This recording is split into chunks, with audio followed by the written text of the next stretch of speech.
Ikhwan dan akhwat yang dirahmati oleh Allah Subhanahu wa taala. Allah mensifati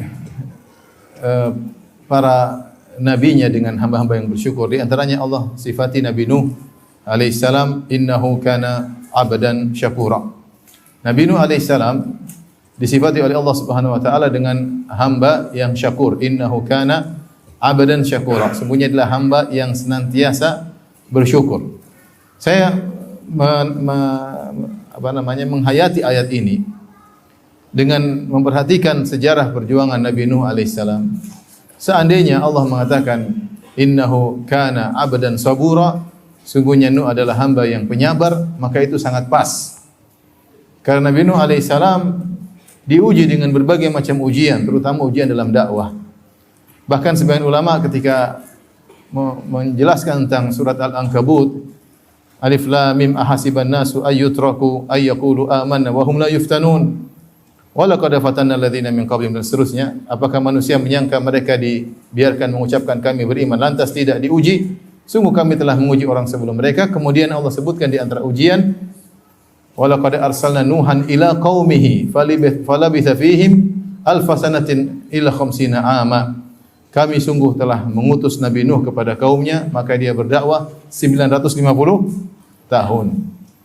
Dan ini ujian berat bagi Nabi Nuh alaihissalam. Selama 950 tahun, ya, dalam dakwahnya tersebut kaumnya mengejeknya, menjauh darinya, menuduhnya sebagai orang gila, istrinya kafir, anaknya kafir, ya. Ujian berat bertubi-tubi menimpa Nabi Nuh.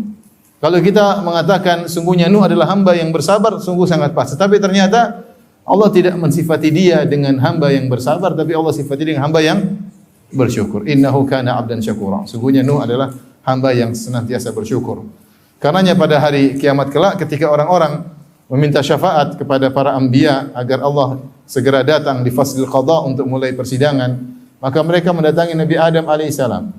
Kemudian Nabi Adam minta uzur dan suruh pergi kepada Nabi Nuh. Idhabu ila Nuh, pergilah kepada Nabi Nuh. Ketika mereka datang kepada Nabi Nuh, mereka menyebutkan sifat mulia Nabi Nuh ini. Mereka berkata, ya Nuh anta awwalu ar-rasuli ila ahlil ardh wa sammaka Allahu 'abdan syakura.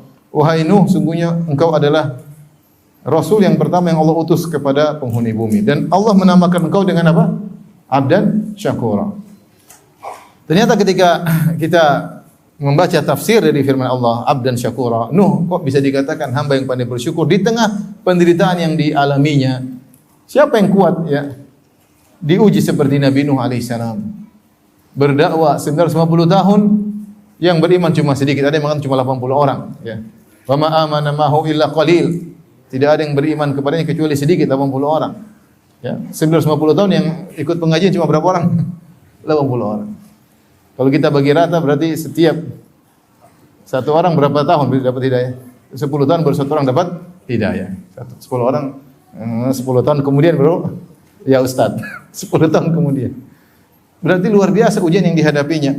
Tetapi dia sabar. Istrinya kafir. Bayangkan, fakhanatahuma, istrinya berkhianat kepadanya. Kita sibuk berdakwah, seorang sibuk berdakwah, ternyata istrinya menentang dakwahnya. Kemudian seorang sibuk berdakwah, ternyata anaknya juga menentang apa? Dakwahnya. Betapa ujian berat yang dihadapi Nabi Nuh ketika dia mendakwai anaknya. Ya bunayyar kam ma'ana, di akhir hayat anaknya ketika terjadi banjir besar, dia mengatakan, wahai putraku, naiklah bersamaku. Wala takum ma'al kafirin, jangan kau termasuk bersama orang kafir. Anaknya tetap ngeyel. Sa'awi ila jabalin ya'simuna minal ma. Aku akan pergi menuju puncak gunung yang bisa menghalangiku dari tenggelam, ya. Akhirnya dia pun tewas ketika itu, dan ini membuat Nabi Nuh bersedih. Artinya ujian bertubi-tubi menimpa Nabi Nuh. Kullama marra alaihi mala'un min qaumi sakhiru min. Setiap ada sekelompok orang dari pembesar-pembesar kaum Nabi Nuh melewati Nabi Nuh, mereka mengejek Nabi Nuh. Kalau Nabi Nuh berdakwah, maka orang-orang menutup telinganya, ya. Ja'alu asabi'ahum fi adhanihim, mereka masukkan jari-jari mereka ke dalam telinga mereka, sampai Allah mengatakan asabi'ahum, saking, ya, padahal cukup 2 jari, tapi Allah mengatakan ja'alu asabi'ahum fi adhanihim wastaghshaw thiyabahum, bukan cuma menutup telinga, mereka tutup wajah mereka. Kemudian mereka semakin kabur, semakin menjauh dari Nabi Nuh alaihissalam. Jadi ujian yang dihadapi Nabi Nuh sangat besar, namun ternyata dia adalah hamba yang pandai bersyukur. Kalau kita kembali kepada buku tafsir, kita dapati ternyata Nabi Nuh alaihissalam dikatakan pandai bersyukur karena setiap nikmat yang dia dapatkan selalu dia syukuri, selalu dia mengucapkan alhamdulillah. Kalau dia makan, dia mengatakan alhamdulillah. Kalau Allah berkehendak aku menjadi lapar, tentu aku akan menjadi lapar. Tapi Allah memberikan aku makanan.